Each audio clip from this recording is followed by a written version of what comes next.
Section 5, Video 2. So let's make a conjunction and disjunction with two statements. Remembering, of course, that a conjunction is two statements combined by the word and a disjunction is two statements formed by the word or. And then we'll decide if they're true or false.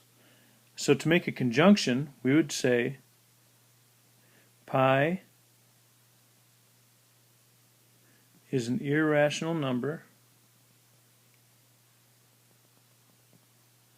and 4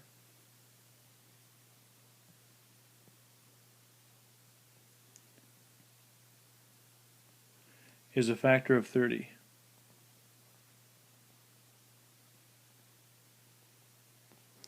Alright, so to decide if it's true, by definition a conjunction says that both must be true for the whole statement to be true.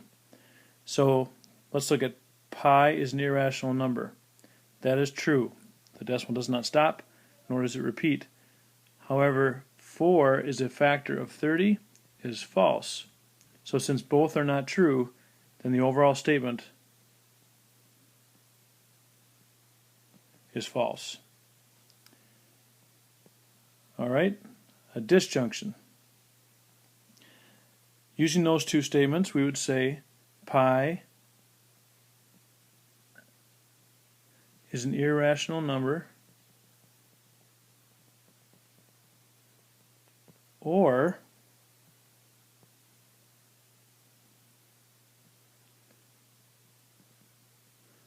four is a factor of 30. Again, by definition, a disjunction is two statements joined by the word or, but it says one or the other or both of the statements can be true for the whole statement to be true. So we look at each individual one and we see yes, pi is an irrational number.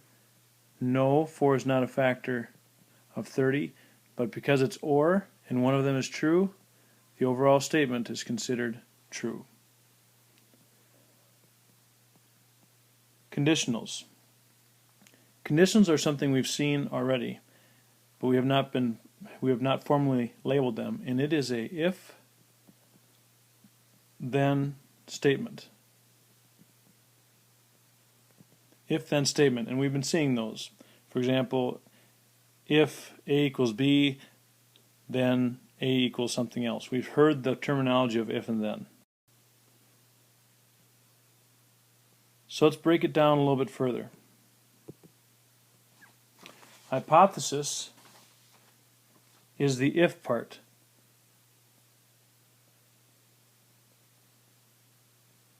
Of an if-then statement. The conclusion is the then part of an if-then statement. Some key words that go along with conditionals are as follows.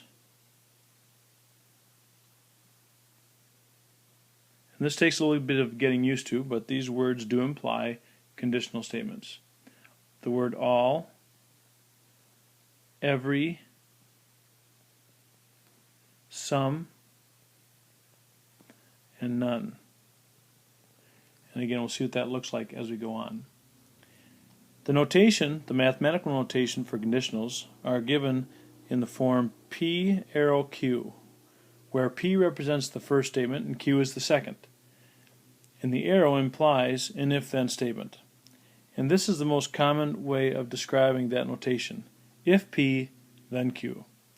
Or the same thing, it means the same thing to say every P is a Q. It also means the same thing to say P implies Q. And also P only if Q. All four represent the same thing. This notation right here. And that's a shorthand way of writing a conditional statement. A counterexample and a converse are very valuable. And a counterexample is one example where a conditional or where the conditional statement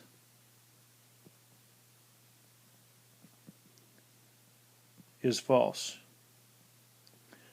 So if you want to prove something's wrong, come up with a counterexample.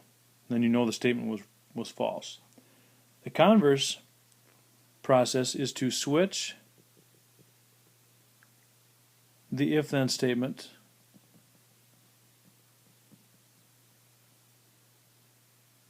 or to switch the if-then around. So you basically would switch these two, switch the order of them two, and what happens is it could start as true, and then after switching it, it could end up